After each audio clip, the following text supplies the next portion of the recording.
Hi, I'm Dr. Andrea Goeglein, and today with me once again is Dr. Cortney Warren. And those of you who follow the work that both Cortney and I have done individually and online, you know we've gotten together many times. And this time we get to announce the incredible creation of her upcoming book on exaholics and the subject of love. And many of you will remember that back, within the last 5 years or so, she did a TEDx talk, which I'll make sure you have the link to, on what it was like to be honest with yourself and how honest you needed to be with yourself about self-deception and love. So her upcoming book is the subject of exaholics. So Dr. Cortney Warren is now a board certified psychologist. So when the information comes out in this book, any of you who have ever sat outside a love's door or checked your phone 102 times to see if he or she has texted yet again, may want to pick the book up. So enjoy our conversation. We look forward to sharing great information with you. Hello, Dr. Warren, how are you? Hi, Andrea. I am so happy to see you. I know. It is amazing that so much time goes by between the times that we get to sit and talk, but when we do, there's always something new coming online. And the new thing I really want to talk about today is I know that there is a book in your future. There is. I just recently signed the contract, so I'm writing a book. And I want you to know that on a hike this week, I was telling the person I was with, oh, Dr. Warren is writing a book on exaholics. And the person said, what's an exaholic? And I feel that's a beautiful segue. Absolutely. What is an exaholic? Tell us. An exaholic is anyone who feels addicted to a former love. It's a person who feels so compelled, can't stop thinking about them, is obsessed about them, to the degree that when they actually break up, they really, really struggle to move on. And so I gave a version of that description. Yes, I gave a version. I said, I started out by saying, well, you know, there's addiction to alcohol and addiction to drug. Many people don't think that the brain gets addicted to love. And the person then said to me, oh, you mean when my friend used to sit outside her ex-boyfriend's house and watch when he came in and out? Yes, that's what we're talking about. Isn't that what we're talking about? Yes, and you know, with evolving, particularly neurobiological research, it's amazing what we can learn about how the brain functions and why so many people struggle with addiction to all kinds of things. It doesn't have to just be a substance. It can be a behavior or a person, gambling, sex, love. These are huge experiences that we have that we really can become addicted to. So can you tell us what are some of the parts of the brain, like what goes on in my brain? Actually, I've been married so long, trust me. I do not suffer that. But I remember being a kid. And I remember, you know, and very, very pre-internet, I remember the things. Did you see him? Did you see him? Yes. Who's he doing this with? Was he at that dance? I mean, I do have that memory. But what was going on in my brain? So there are really three primary parts of the human brain. And oftentimes when we talk about love, we think that it's an emotion. We think it's a feeling, an emotional state. But when you look at brain scans, actually, what's highlighted in lust and in romantic love, when you have that overwhelming attraction to someone, the craving for more time with them, the constant thinking about them, and who are they with, and what are they doing now, and did you see him in the hall, and you go to bed at night and you're thinking about them, and you wake up in the morning and you're thinking about them, and you're checking your text messages, and it's this overwhelming emotional feeling. That is actually triggering parts of your brain that are very old, where a lot of neurobiologists would say love, romantic love in particular, is actually a drive. It's actually a need, a human need for connection.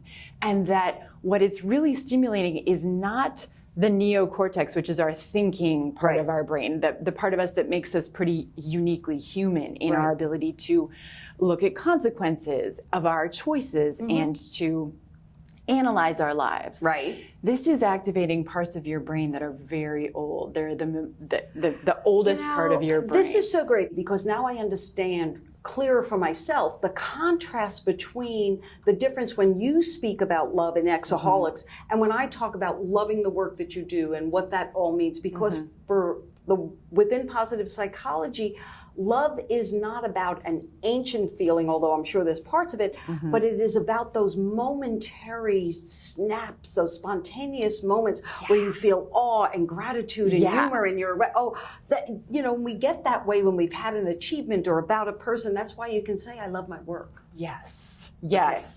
But you generally don't stalk your work. You probably won't stalk Don't stalk your work. And it's not that there isn't overlap. Right? Over time, but that really when you fall madly in love, which most humans will experience at some point in their life, and most humans will also experience a really heartbreaking breakup at some point. You kind of can't escape. No matter the age, it's going to happen.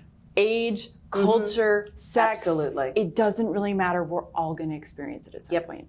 It is stimulating the pleasure center of your brain, the limbic system, ventral tegmental area, some of these, the nucleus accumbens, they're these old parts of your brain. Something I can't do anything about. It's already there. It's already there, and it's not particularly rational. And one of the things that you'll hear exaholics or anyone who's struggling with addiction say often is, I know this isn't good for me. I know that I need to stop doing this. Intellectually, I understand that we are broken up.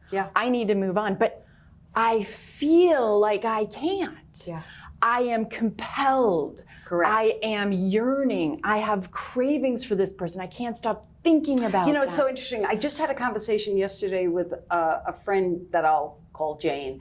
And Jane was telling me that she's been in a relationship, a COVID relationship, and I'm sure that those are very special. I mean, everyone was so desperate to be with someone that you may have taken like a little more crap than maybe you should have. And when the flags were flying, these weren't even yellow flags. These were like big, high wind gusts, big red ones. You decided, well, it's better than nothing. And she was definitely in one of those types of relationships. And then she finally was ready to now confront it. And one of the things that I said to her was, the good thing is you were never unaware that there wasn't something aligning. You just weren't ready to face it because it would mean you'd have to make a logical, different decision, and you weren't ready to make that decision. Absolutely. And one of the hardest things about relationships, romantic love for most of us, is that it is an emotional state in the sense that you need it. It's a drive. We need human connection. And there's an evolutionary reason that we're drawn to particular people and to particular mates, and that we want pair bonds, that we want a person evolutionarily to have children with and to share the responsibility of that. But it is also a very, very difficult emotional experience when you fall in love with someone. You have surges of dopamine, which make you feel amazing, we do right? Like that feeling. It reduces serotonin, which is really more associated with bonding and with attachment. And so you're kind of on this love high. You have all this energy, but you're also irritable sometimes and emotionally labile, and it doesn't correlate with what your mind is telling you to do. And so part of the journey of healing for people who feel addicted to an ex is to make choices using your brain, your intellectual part of yourself that may feel incredibly counterintuitive, that are going to feel really bad in some ways because you have to change your behavior. So tell me, is it possible to never get over your ex? Yes. It is. They have done research, I know, on brain scans of people who have broken up for decades.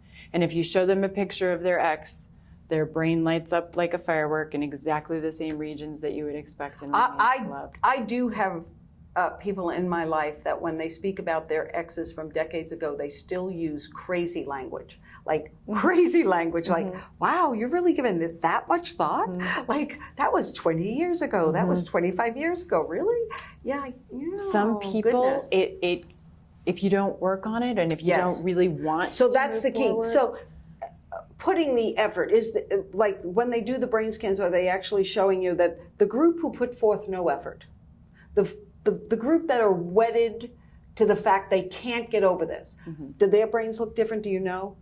You know, I don't know I any think that'd be an research. interesting. Yeah, because looking at I would- participants' self-report of whether they wanted to Yes, are you take ready? steps or were actually taking Because- steps. They all want to get over their ex, Right. but I don't know if they're actually Well- doing the work required.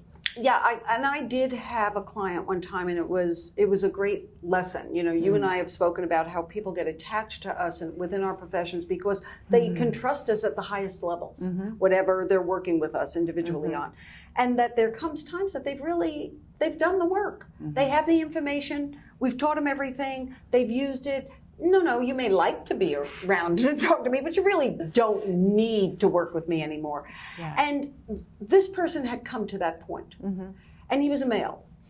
And I finally asked him one day, oh, do you actually want to be happy? Like, do you actually want to have better feelings than the ones you're allowing yourself? Because we know the feelings that we were working with started with thought.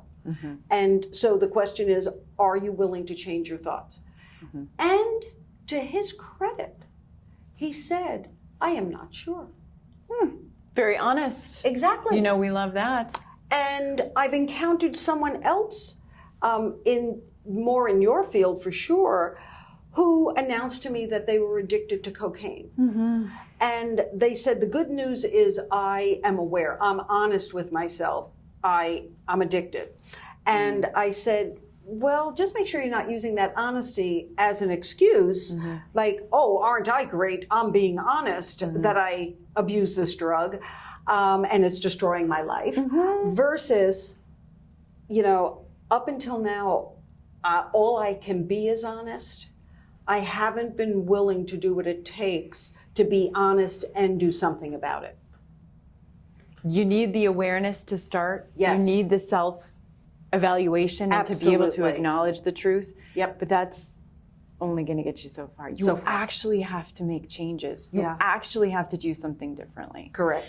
And I think, you know, one thing that is very helpful about the neurobiological research is that it helps explain why you have these reactions to your ex. And I do that's think. normalizing. And it actually, there's nothing wrong with you. You're not crazy. Correct. Your brain is being stimulated as if you were using cocaine. And I what have it's to gonna say, feel that like. was the slack that I cut the person in the conversation, was that, you know, you will never be stronger than that drug.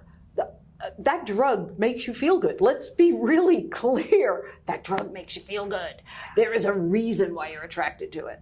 So that I don't debate at all. Yeah. That's absolutely the structure of what it was designed to do. And it does its job well. And it works. And it works And it's for fast. us too. Yeah. Because there's also this perspective that I think is really accurate, that falling in love, being in love, romantic love, is actually an addictive process by design. Okay, talk to me about that. So what I mean by that is that when you fall in love, if the love is reciprocated and you're in a healthy, happy relationship, Right, that's wonderful. right. It's the beauty of connecting with another human in a romantic way. And if the relationship is a good one, it feels magical. It will help Absolutely. you stay close. It will help you evolve potentially to an attachment, to a more bonded life together. Yep. It helps you share of yourself and learn about yourself in the context of a relationship with another person you love. Right. So you do potentially feel addicted to them. It's Right. just that it's mutual and reciprocal. Right. It's when falling in love is not working, either because Correct. you aren't in love with the other person or they are not in love with you, or it is a very unhealthy dynamic that needs to end, that falling in love is so miserable. I actually had a girlfriend from high school who got into a relationship like that. The relationship was basically in her mind, from the best that everyone could tell, to the point that she went and bought a wedding dress. Oh boy. She got invitations, all without the other person being at any level aware that any of this was being orchestrated. And I was very young when that happened, probably in my early 20s. I had gone to high school with her, and this had happened a few years later, and I had never understood, how is that possible? Like, how is that possible? And basically what you're saying is, oh yes, it's very possible. It is possible. The person becomes your drug of choice. And trying to feel close to them is your use. It's literally as if you were taking cocaine to your brain, and you can concoct and create all kinds of realities in your own mind that will drive you insane and oftentimes are not true. Correct. Oh yes. Because falling in love at some level, it's a fantasy. It happens early when you meet somebody. You don't know them very well. I love yet. that first 6 weeks of love. It's the best because they are who you think they are. I love it. They're the person that you want them to be. Oh my gosh, yes. And unfortunately, over time, you're going to learn that actually they are who they are. That's right. And you. It just takes a little bit of time to find out who that is. Yes. Revise what's going on in your mind to reflect reality, as opposed to the Prince Charming or the Cinderella person that you always wanted, who's exactly who you wanted. And in fairness, we do the same thing. Yes. If I have my eye on you and I want to, we do it in business. We do it at, I know how to adjust myself so that you will think that I am exactly what you want in this moment. So it isn't out there so much. I can really relate to how that overarching structure, whether it's trying to get a job or trying to get a date, we all buy into it, and best foot forward. Yes, and then we get stuck with that job or that date. Whoops. And you're like, wow. Be careful what you ask for. Be careful what you ask for. Yeah. So you're writing this book. Yes. As what's going to attract me to it? Why am I going to read it? As a clinician who works with people who are struggling, the main reason you're going to read it is because you're in terrible pain over the end of a relationship. Right. You want to move on. You intellectually know it's over. You want to focus on other things in your life, and you somehow haven't been able to yet. This book is literally written as if I were sitting across from you in my office, going through the steps of educating you about what addiction is and why you might be feeling it, giving you a ton of skills and tools that I want you to practice to actually change the behaviors that you're engaging in that I know are making your symptoms worse. Right. And then exploring, which is a much harder part, how we got here to begin with. Oh, that part. You mean I have to look that maybe I don't make the same mistake again? Oh, no. And that's where it gets so much more murky waters. Well, and I've got to say that it really, as you were speaking about it, it made me think, oh, this is the kind of bro gift or girlfriend gift where you cannot stand that friend telling you one more time how heartbroken they are, or why is their ex doing what they're doing, and why aren't they calling, and they want you to come and do another stupid thing with them so that they can be in the same room with the person. This is the kind of book that you're like, ooh, read this. Yes. I don't want you to stay the same. It's those people who you love and who we've been, who I have been, who you have probably been. We're human. Where you're just in the throes of the breakup. You want to move forward and need some help in doing so. Absolutely. This is for you. This is for you. Well, that's fabulous. Yeah. That's fabulous. Yeah. I love it all. One of the things that I've always appreciated about our conversations is, one is so much of where we are is about how people are moving forward in their lives and cutting out the parts. What are you willing to look at now? What do you look at? What's going to be the next thing that you're willing to hold up, examine, and move forward with? Yes. And I've just always appreciated that part of our conversations. Yes. So is there any other things that you want to make sure that we know, like maybe some of the tips? Well, I wrote the book very much the way that I would structure a cognitive behavioral therapy. Okay. So it's going to start. All right, I'm not having fun yet, so just with be clear. Triage. Okay. We got to stop the symptoms. We got to stop the bleeding. Okay. There is so much obsessionality and cravings and behavioral acting out and emotional distress that people who are in the throes of a breakup experience, that the first step is, let's measure those. let's start tackling Okay, so those will there be one surveys by in the one. book? There or- will be a questionnaire, Oh, yes, yay. for you I to love take those. and Yes. track your progress I over find time. that I'm a person who lives on my surveys. It's so important. And It actually, it requires so much practice and so much work to use cognitive behavioral skills that I wanted to make it as user-friendly for everyone as possible. Like, here are the steps. This is how we're going to start. We're going to start giving you some symptom relief. Right. Let's figure out how bad you feel, and let's start changing it. Right. Then we're going to move into the deeper questions of why this person? How did you get here? Right. What did you learn from early childhood until now about romantic relationships and about love that drives you to certain people or that drives you to have certain emotional reactions to love itself? Right. You're going to keep doing the triage because we're going to keep the symptoms going, but we have to have a deeper exploration. And for of people who you haven't been are. in therapy, tell them what triage is. Triage is when you're in the throes of an acute state. It's when you're everything it's just alive hit and the well. fan, Yes, and you are feeling completely blindsided and overwhelmed with symptoms, overwhelmed with a reality that you probably don't want. Correct. Even if you broke up with the person, you're in an emotional state that you don't want to be in. And one of the problems with addictions of all kinds is that it becomes the central focus of your life. Correct. There is no other force that will take your time and energy in the same way as whatever the addictive stimulus is. Right. So if that's a drug, everything about your life centers around the drug. Yep. If it's your ex, everything everything- about your life is going to center around your ex, thinking about them, checking their Facebook page. Right. What are they doing today? Do we have a mutual friend? Can I run into them down the street at the restaurant I know they like to get a glimpse of them and pretend that I just accidentally went to the beauty parlor and really look so nice today, and maybe they'll reconsider and ask everybody, why is this happening, and why doesn't he love me, or why doesn't she love me, or why can't we be together? This. Yeah, and you know what? This. Boy, do I know people who are on the success track who are achievement oriented. That's their email. That's their phones to the max, where they are so attached to what they do for a living that there almost is no other life.